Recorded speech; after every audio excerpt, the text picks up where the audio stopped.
Hello and welcome to This Week in Global Development. For this special episode, Devex teamed up with Radio Davos on the sidelines of the World Economic Forum's Humanitarian and Resilience Investing Initiative's Frontier Markets Impact Meeting in Geneva. Co-hosts Raj Kumar and Robin Pomeroy sit down with experts to discuss a seismic financial shockwave that has hit the aid sector and explore the bold new business models needed to unlock private capital and sustain development progress. Hello, I'm Robin Pomeroy, host of Radio Davos from the World Economic Forum. And I'm Raj Kumar, President and Editor-in-Chief at Devex. Hi Raj, it's great to meet you. We're here making a podcast together. Me for Radio Davos, you for the Devex podcast, weekly podcast, which is called This Week in Global Development. We're meeting here at the World Economic Forum's office in Geneva, where the forum has been hosting the Humanitarian and Resilience Investing Initiative's Frontier Markets Impact Meeting, which has brought together more than 80 leaders from governments, humanitarian development agencies, private investors and others looking to unlock catalytic capital for frontier markets. And we're lucky enough to have brought a couple of the people from that meeting, including Raj, to have a conversation about development. Raj, can you tell me something before we introduce the guests? What is Devex for anyone? Sure. We're a news organization and we cover global development. So we're widely read at the UN, in the NGO community, at places like the Gates Foundation, and at places like, well, what used to be USAID. So it has not been a boring year for what we cover. This is one of the most tumultuous years in global development, and that's what we do at Devex. Absolutely. Well, the World Economic Forum, if any of your listeners aren't aware of us, it's the international organization for private-public partnership, and hosting events like today's is the kind of thing the World Economic Forum specializes in, bringing different stakeholders to talk about important issues. And Radio Davos is a weekly podcast in which every week it's a different big issue that we're looking at, usually looking for solutions to some of the world's big problems. With that, let's get on to the big issue today. As you say, it's been a tumultuous year in your area. Tell us who our two guests are. So we've got two fantastic guests to tell us about the year that we've had and what's coming. Carla Haddad Martini, who's the Director of Private Fundraising and Partnerships at UNICEF. Hey, Carla. And Julianne Euler, who's the co-founder and CEO of Inco Moco. Great to be with you both. Thanks so much. Thanks. Julian, Carla, great to meet you both. All three of you are kind of steeped in this topic of development. But for anyone who hasn't been paying attention, you just gave us a great introduction. What are the headlines from developments in development and aid over the last year? Who wants to start us off? Carla, maybe. If you'd like, I think it's really an incredible year in terms of the disruption. I think we can compare what is happening to our sector across humanitarian and development as to what happened to the financial sector in 2008. It's a massive disruption.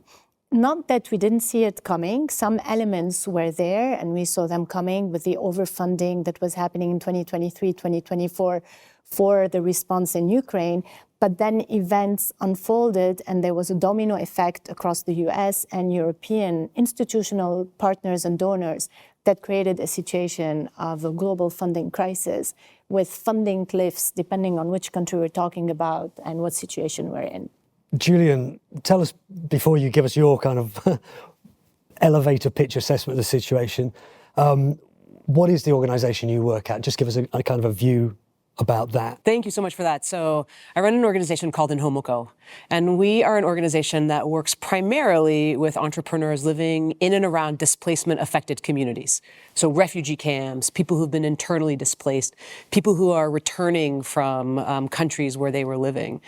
And what we do is actually quite simple. We provide business advising to existing entrepreneurs. We help them grow their businesses, and then we actually do direct investments into these businesses. So we now are the largest lender to refugee entrepreneurs in Africa. And what's really interesting about the space that we're operating in right now is that these are businesses that primarily worked in humanitarian markets.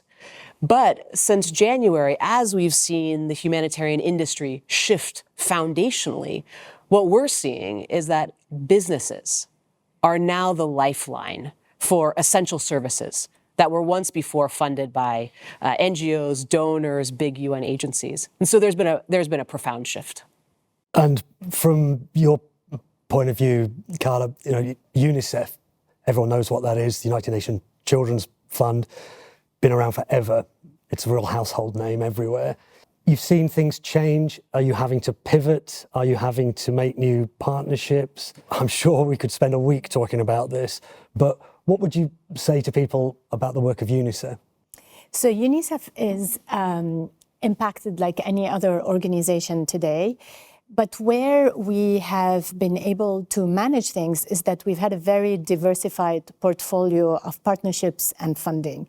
So if to make it simple, we're like perhaps 80% funded from public sector, 20% from the private sector. This is in percentage term, but in absolute terms, the figures are big. So our engagement with the private sector is not new. We've been working on the frontiers of developing shared value partnerships with the private sector, and we have a deep bench of supporters across foundations, global philanthropy, ultra-high net worth individuals, the billionaires of today who want to give back, but also multi-faith-based organizations and individual givers, Mr. and Mrs. everyone everywhere, who give monthly to UNICEF to support in a very flexible way, which allows the organization to channel the funding where it's needed most. So it's a diversified portfolio, but the organization is facing a 20% contraction, and the reality of that is disheartening. I was in Bangladesh 2 weeks ago, and I saw in the largest Rohingya refugee camp there in Cox's Bazar, the impact of those cuts in real time on the population, on the refugee population, but also on Bangladeshis in Dhaka and elsewhere who are seeing development reversals happen in real time. It's disheartening because we've made so much progress over the years, and now we're seeing this progress fall into pieces. But it's not just doom and gloom. We can do something about it. I don't want us to stay in doom and gloom, but before we get to the more optimistic scenarios, give us an idea of what does that actually look like if you go to... We remember Cox's Bazar because it received 1 million more refugees, I think, from Myanmar a few years ago. Most of us haven't ever been there, but if you were there, what does it look like when funding is cut and there are problems? It puts the organizations working there and the local community in an impossible position. The choices we have to make are disheartening. I was in classrooms, and in some of the classrooms that used to have many girls attending, I was in a classroom of 18 boys where you had a classroom of 18 where you had only 3 girls. And the girls before I left were begging for UNICEF not to close the classroom, because what it meant for them, if they're not schooled, it's early marriage. It's a direct correlation. It's economic reasons, it's protection of the girl, all kinds of issues. The problem that we're faced with is that we cannot just stop one sector and maintain another. We have a multi-sectoral approach. Development is about connecting the dots across nutrition, health, water and sanitation, quality learning. All of them are connected. So it puts the organizations there in an impossible position of making impossible choices that will really impact the future of these children and the community there. When they had reached a level of learning and integration that is very positive, and the same applies to the host community, where they see also the unplugging of funds impact the development work there. Not to mention that Bangladesh is one of the most important countries in terms of the garment industry, ready-made garment industry. And many women work in these garment industries. And so all the work we do around that to support these women who leave their children at home when they go to the company where they work, all these funds are disappearing. And so the question is, how do we create long-term sustainable impact by crowding in private sector capital, not in an opportunistic way? I always say it's not because now we have a crisis on the public sector side that we will go and beg the private sector to come in. The private sector has a role to play in itself, regardless of the crisis. And we've been trying, but now there is momentum to take their engagement to scale. Raj, I'm going to hand it over to you to ask the questions for kind of the next bit. But before you do you want to kind of give us your assessment of what's happened over the last year? Yeah, I mean, my head still spins from the last year. We were actually here in Davos when we broke the story that the Trump administration was going to stop all U.S. aid. And at first, when I heard the story from our reporter, I thought this can't be true. But obviously we had the documents, we had the sources, and we broke it, and it reverberated around the world because it led to this really rapid cascade effect. Ultimately, even the UK government had cut their foreign aid, which they had already cut. They cut it by an additional 40%, saying, hey, we need to fund our defense, and we're going to take it directly from the foreign aid budget. So this cascade effect has gone around the world. It's all happened much faster than anyone expected. And in some ways, it's pretty simple. It's a story about money, right? There's less money. Everybody has to tighten their belts. But it's really much more complex than that because the needs have been growing, right? The humanitarian needs are growing as the climate changes, as there are more conflicts in the world. So there's already been a gap, even before these funding cuts. So really what we're talking about now is a business model change. So no longer looking to governments in the global north for all the funding, a real business model change where you look for private money and philanthropic money from average individuals, from billionaires, and from the private sector, from investors around the world, and an operating model change where we don't do things the way we used to, listening to Julianne, like not seeing refugees as a burden or a problem, but actually as an asset who can start businesses, people who bring real talent to the marketplace. And I think that new operating model, that new business model is a seismic change for this community. And everyone's going through it really quickly all at once. And we're all kind of grappling with what are the implications going to be for the countries we care about and for the whole world. Seismic change, then, is that a line drawn now? There was before this happened and there's after this happened. There's no going back now, is there? Yeah, there are people who would disagree and say, no, we could go back. Let's fight to go back. I would argue there's no going back. And I say that because I think the politics that are driving these changes in the global north, in the US, in the UK, in France, in Germany, and elsewhere, those politics of saying, hey, we got to focus on domestic needs. We've got to focus on defense. We have aging populations, growing healthcare and pension needs. We have fiscal challenges. We have debt. These are not a 1 or 2 year issue. This is not one political cycle. This is going to take some time to work through. This doesn't mean that official aid coming from rich countries to poor countries is unimportant or it should go to zero. There's, of course, a real argument for countries to continue to invest in this. But the idea that we would go back is hard for me to see. In fact, I write every year a very scary article to write, which is my predictions for the year. And one of my key predictions this year, the first one on my list, was that we've reached peak official development assistance. And I said this before Donald Trump took office. I did not expect it to come true so quickly.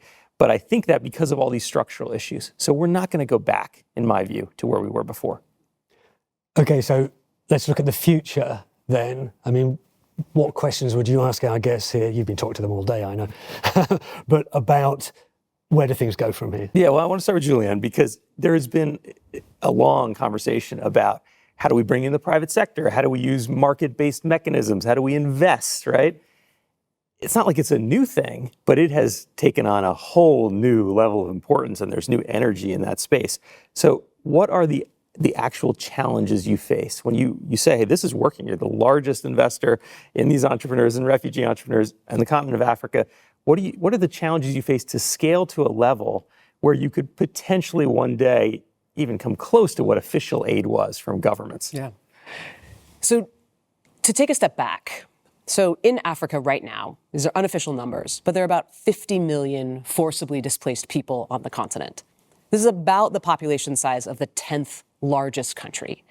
So when we're talking about numbers of people, to ignore this population would just be sort of bad business in some way. Why would you ignore a market of this size? Some might argue, well, but why would we include a market of this size if they don't have any money to spend?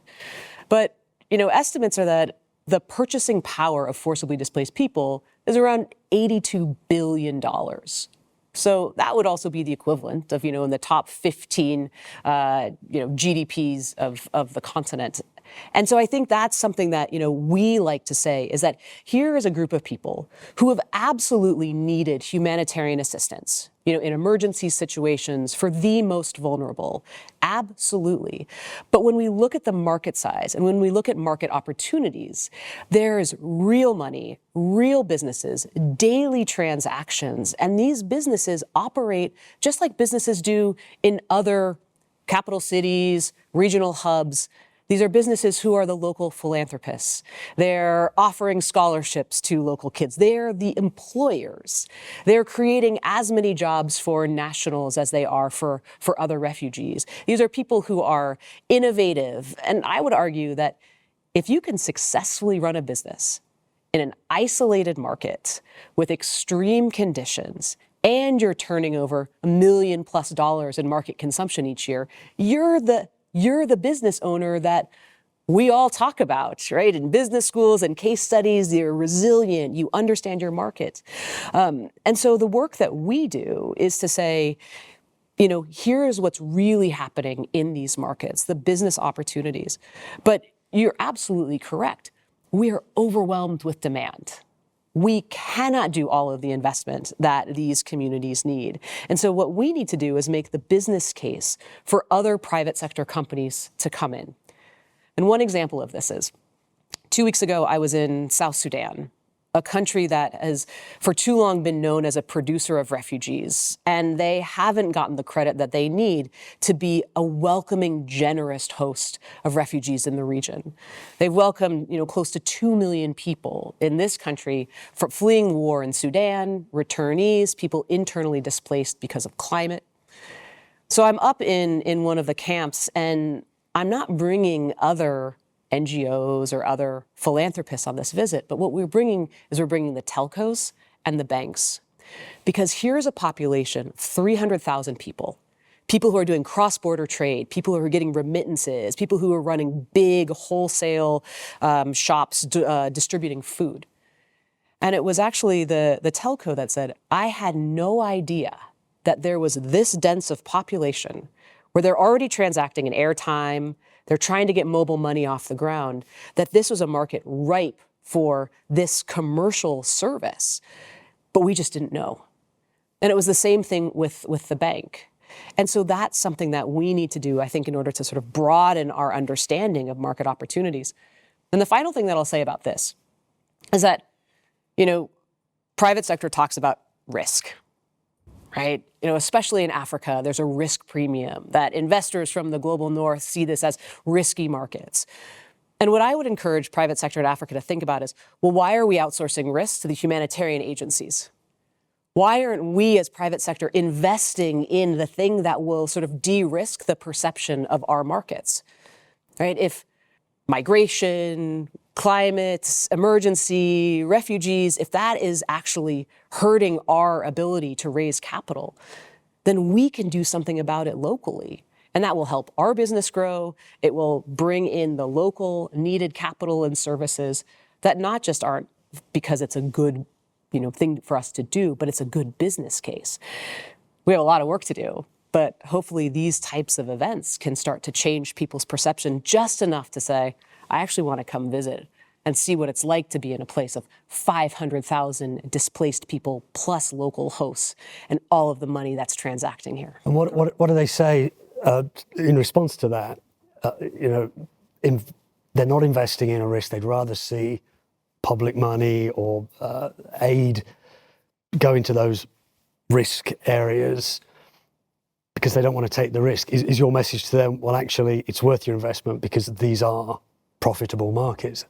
Just different markets maybe, but profitable still. It's different markets, it's profitable markets. And I would say, the assumption that refugees are very, highly mobile. Why would I invest in a refugee business when they could just pick up and walk away?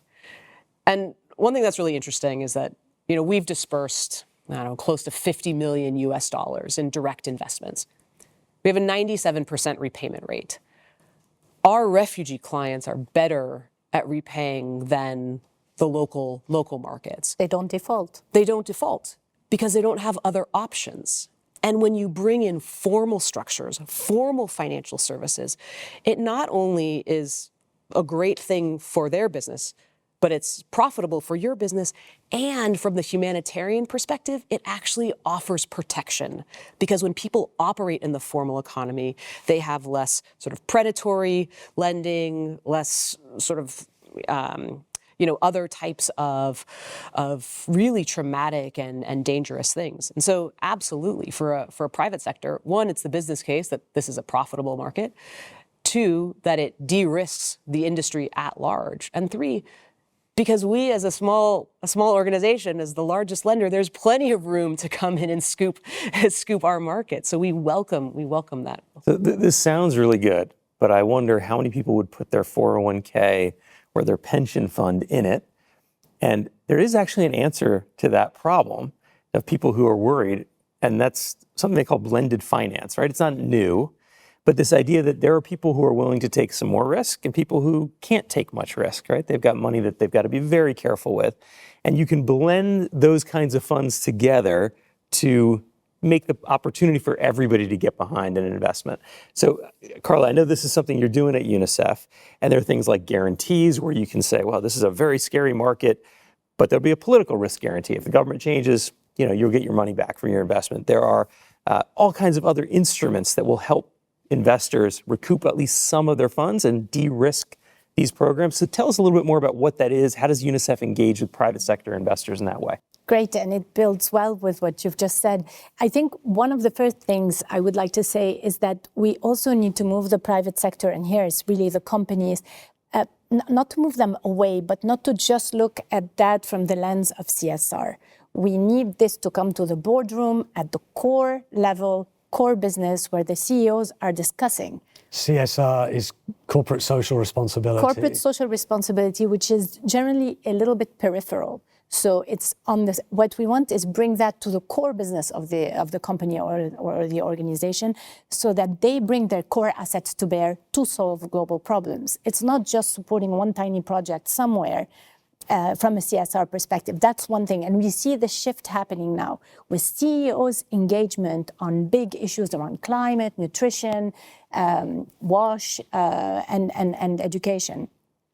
But back to your question, I think that, so we talk about blended finance. We have all these buzzwords too, innovative finance, alternative finance, all kinds of words. And sometimes the complexification of the jargon and the words we use create a rift between that part of the world with the implementation level in country. And I think we need to really decomplexify. It's not that difficult to understand, actually. And sometimes alternative finance, which is a mechanism that exists, that is not new, is applied for the first time in our sector. So we call it innovative.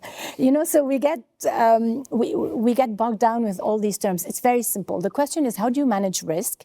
And it's true, over time, countries have de-risked their investments to support other populations in the global south through organizations. Now, if we look at things that work well in the long term, and here I'm putting humanitarian emergencies aside, that's one thing. But let's think development.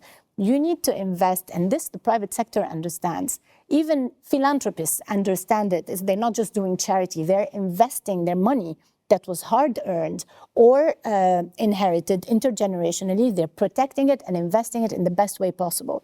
They understand long-term patient capital. They understand that in order to make a dent in a certain global challenge, whether it's climate change or the incredible malnutrition situation that we have in so many countries around the world, even 2 famines in 2025, which is unfathomable, they understand that you need to invest in the long term and in a multi-sectoral approach, not project by project, because it's very hard. And some of them, you won't believe it, are understanding the importance of unearmarked support, to have a portfolio approach. So you'll come and say, I'm interested in nutrition, fine, there's a lot to do on nutrition, but instead of funding a small project somewhere in a country or a village somewhere, we bring you on board with other investors so that your dollar can be stretched even further, and you fund something that is multi-sectoral that will really make a change for the population. The latest iteration of that is our Child Nutrition Fund, which is supported by institutional foundations, Gates and others, supported by philanthropists, and we received the largest ever gift 500 million from Jackie Bezos, who passed away recently, and this happened just before she left our world. And the condition with that 500 million was that UNICEF would be able to bring in matching 250 to unlock the 500. And it created, talking about risk, if you're contributing and a government is contributing and another big foundation that is credible is contributing, then you have to manage the supply because everyone wants to get in, because it creates more trust, credibility, and you can intervene at systems level, not just project level, really to drive change at systems level. And I think this is the future, is system strengthening, so that we have social services that are protected and can deliver for the populations regardless of the situation, humanitarian, climate disaster, or development reversals that we're faced with today. Now, Carla, you said that this is nothing new, that this, for UNICEF, did you mention 20% of the funding was always coming from other sources than from government aid? And I just wonder, and I ask all three of you who are involved, like in the way I'm not, you're involved in this, you're having conversations literally every day about this. For the average citizen watching the news, because of what's happened with governments, as Raj put out, set out there, pulling away, it makes you think the whole pendulum has swung away from taking on these enormous challenges, as Carla, you just set out. Where that pendulum swings, does everyone else follow? Or is there actually more impetus now? Because more, it was always needed, but now it's needed in a way because there's a gap now that's been left by this official aid. Be honest with me here. Because it could be that, oh, I'm not getting involved in that. That's no longer the thing to get involved in. Or it could be, I need to step up now.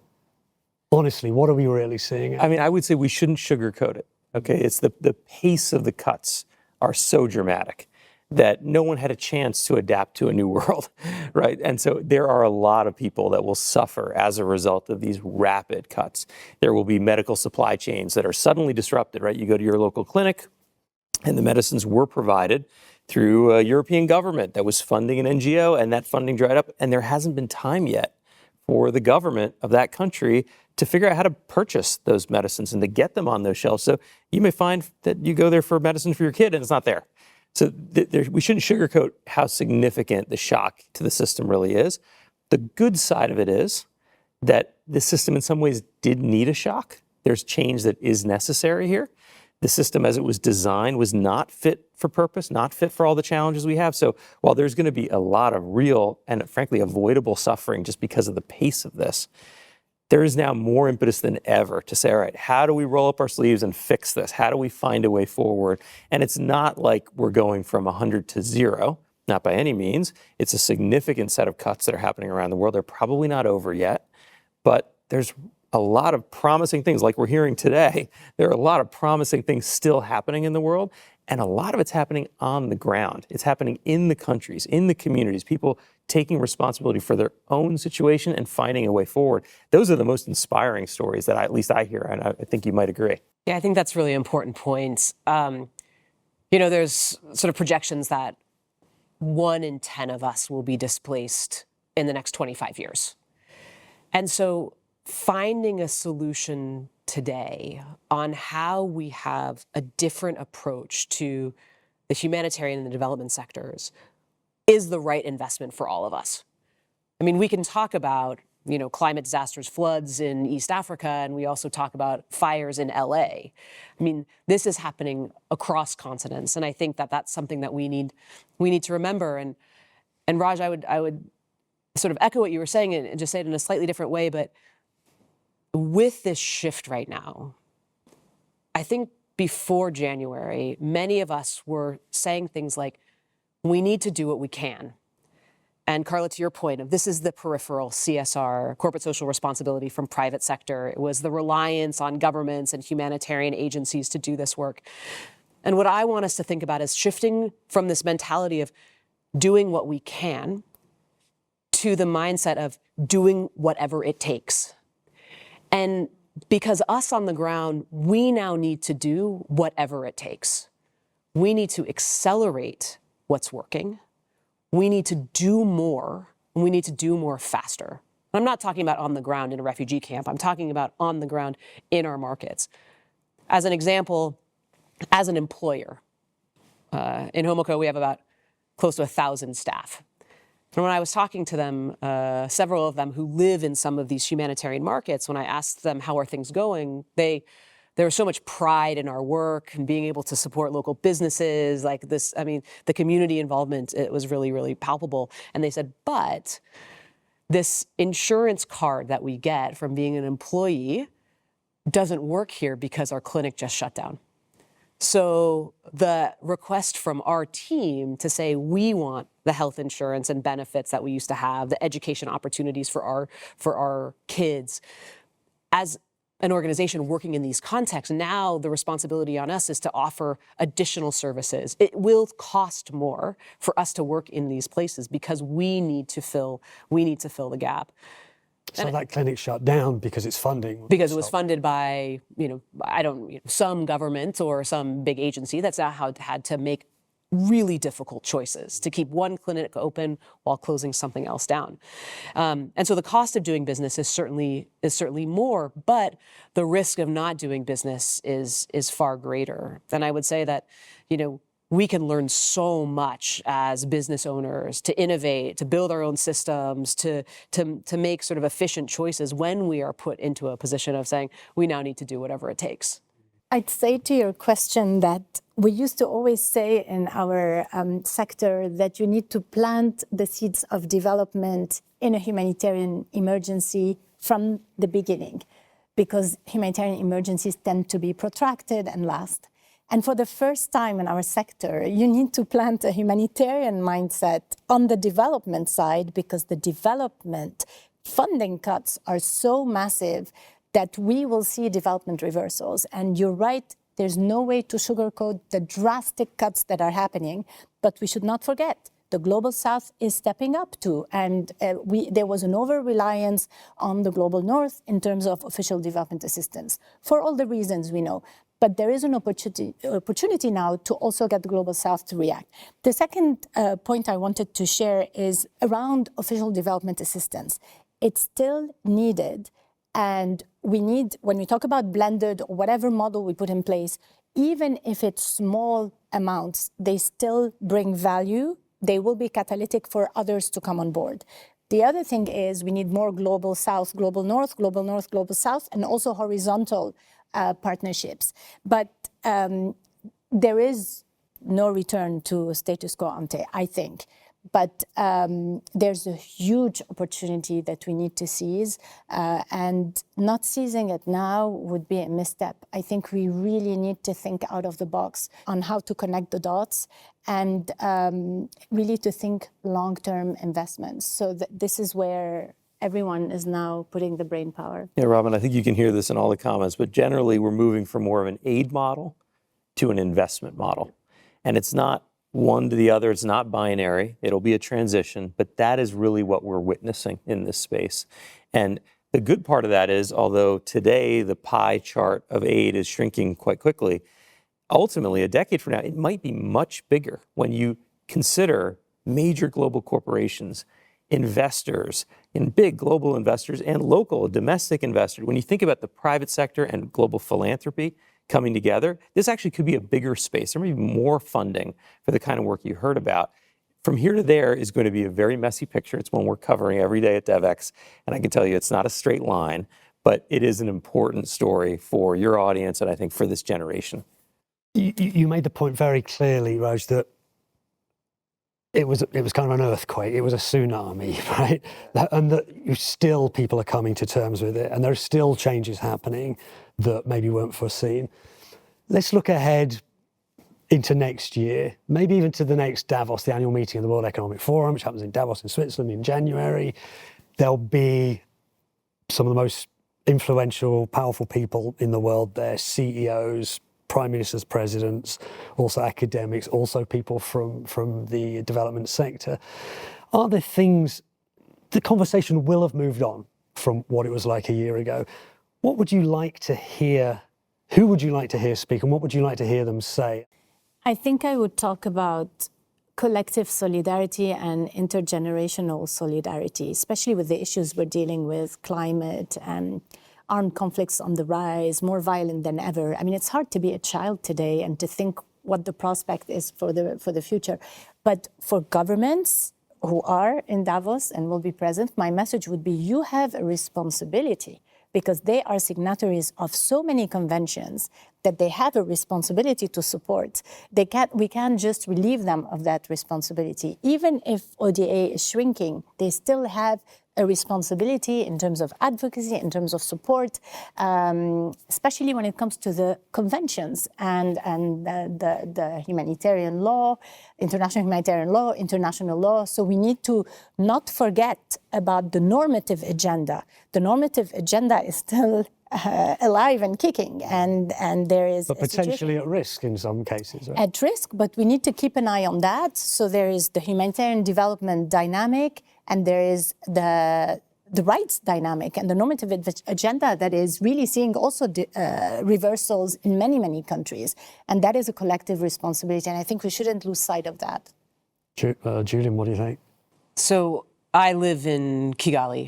I've lived there for the last 15 years, and I think one of the benefits of living in East Africa is that I've just learned so much about the generosity of spirit of that region. I think too often we look to the global north for solutions, and we don't look enough to places like Rwanda, places like Kenya, places like South Sudan, with there's approaching problems and challenges with humanity. And so I would want to bring attention to some of those solutions, but I would sort of say that, we talk about this shift in the humanitarian industry and development, and in some ways what we're doing is we're sort of trying to figure out how the world's most vulnerable will adapt to a system that is created by some of the world's most powerful.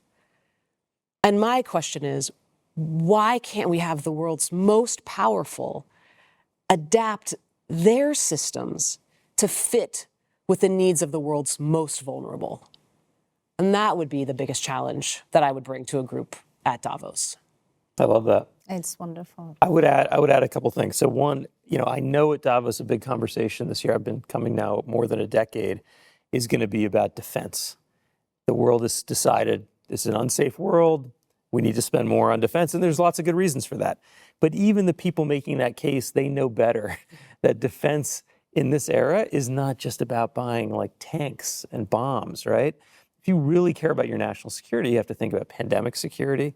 You've got to think about what's happening in other countries as the climate changes.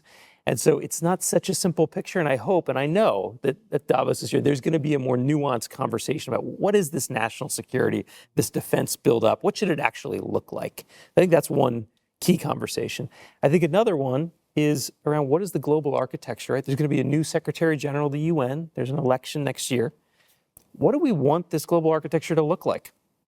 And those decisions used to be sort of a backroom decision. And I think Davos is a chance to bring that to a much broader group, including the private sector, and have a real open discussion about, in a new world, how do institutions that were started 80 years ago, how are they going to change to be more fit for purpose for today? Great. None of you really gave me answers, but you gave me the questions you want to hear addressed in Davos and at the high levels in 2026. I think that's probably the best we can hope for right now, although we have touched on in this conversation some of what you've called innovative, though we shouldn't call it innovative financing and those kinds of solutions. I think that's all we've got time for. That's a really great run through for a civilian like myself, not steeped in the issue in the way you are. And I think a lot of our listeners will value this. But if they really want to get into it, Raj, where do they need to come to find out more? Yes, if you want to hear the weekly headlines, just go to This Week in Global Development. That's our podcast. Our reporters are on there talking about what are the headlines of the week. And of course, you can find that on your favorite podcast platform. And just go to Devex.com to find more. Devex.com for This Week in Global Development and everything else that Devex does. So thanks to Raj for co-hosting this with me here at the World Economic Forum. Thanks to Carla from UNICEF. Thanks for Julian from, I'm not going to try and pronounce the name of your organization. Say it again. In Homoko. In Homoko. In Homoko. That's not how it's written now. It is not. It's So I'm glad I didn't make a fool of myself. but it means the origin in Kinyarwanda, in Homoko. In Homoko. Thanks to Raj. Thanks to Julian. Thanks to Carla. You can find Radio Davos wherever you get your podcasts, wherever you're listening to this. Delighted to present Radio Davos to your listeners, Raj, or wef.ch/podcast. You can watch this on our YouTube channel. We're doing a lot more video podcasts on Radio Davos and our sister podcast, Meet the Leader. It just remains to say from our guests here, from Raj, from Devex, thanks very much for listening and for watching, and we'll see you soon on your podcast, on my podcast. We'll see you very soon. Thanks. Bye-bye.